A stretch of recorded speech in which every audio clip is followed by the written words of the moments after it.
Hello friends, எல்லாருக்கும் வணக்கம். இப்போ இந்த பதிவு யாருக்குன்னா படிக்கிற மாணவ மாணவிகளுக்காக இந்த பதிவு. நீங்கள் என்னன்னா 10 மணி வரைக்கும் படித்தா போதும், அதுக்கு மேலே படிக்காதீங்க. உங்களை ஓய்வு எடுக்கிற நேரம்.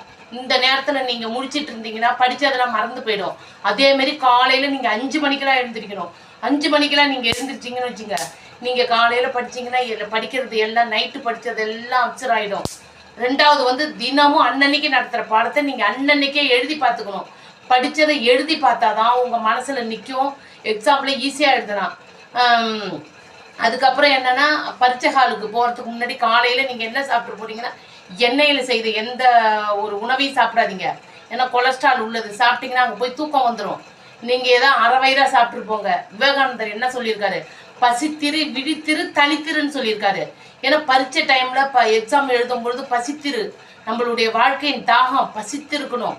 அப்போ தான் அரை வயிற்றோடு போனால் தான் வாழ்க்கையினுடைய அந்த கஷ்டம்லாம் தெரியும். நல்லா சாப்பிட்டு போனீங்கன்னா எதுவுமே தெரியாது. இங்கே அதனால தான் நீங்கள் என்னென்னா அரை வயிறோடு தான் போகணும். போய் நீங்கள் பரீட்சை ஹாலில் போய் உட்காந்து எக்ஸாமில் அந்த கொஸ்டின் வருது பாருங்கள். பெரிய கொஸ்டின் தான் ஃபஸ்ட்டு எழுதி, சின்னதெல்லாம் எழுதாதீங்க. எது நினைவுக்கு வருதோ அதை ஃபஸ்ட்டு கடன்னு எழுதுங்க. எழுதி முடிச்சுட்டு தெரியாத கொஸ்டினை கூட ஏதோ ஒரு 2-3 வேர்டை வச்சு விட்டோன்னு ஒரு கொஸ்டினை கூட விடாதீங்க.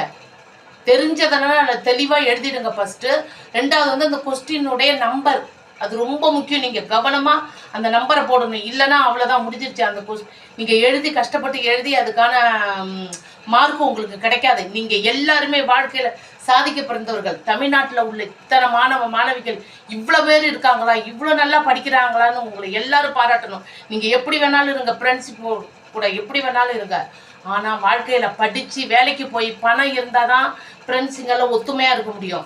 சும்மா கும்மால் அடிச்சுட்டு அதுக்கப்புறம் படிக்காமல் ஊதாரியாக இருந்தால் யாரும் ஒருத்தவங்க சேர முடியாது. ஊதாரி, பொறுக்கி, ரவுடி இதை மாதிரி தான் இருப்பாங்க.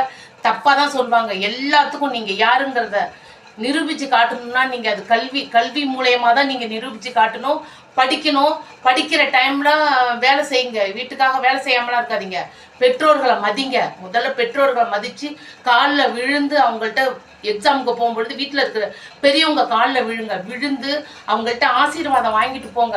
நீங்கள் எக்ஸாமில் 100க்கு 100 மார்க் 100க்கு 100 வாங்குறீங்களோ இல்லையோ, 50 மார்க் வாங்குறீங்களோ இல்லையோ, எழுதுறீங்க, வின் பண்ணுறீங்க, எல்லாரும் வெற்றி அடைகிறீங்க, வாழ்க்கையில் முன்னுக்கு வரீங்க. All the best.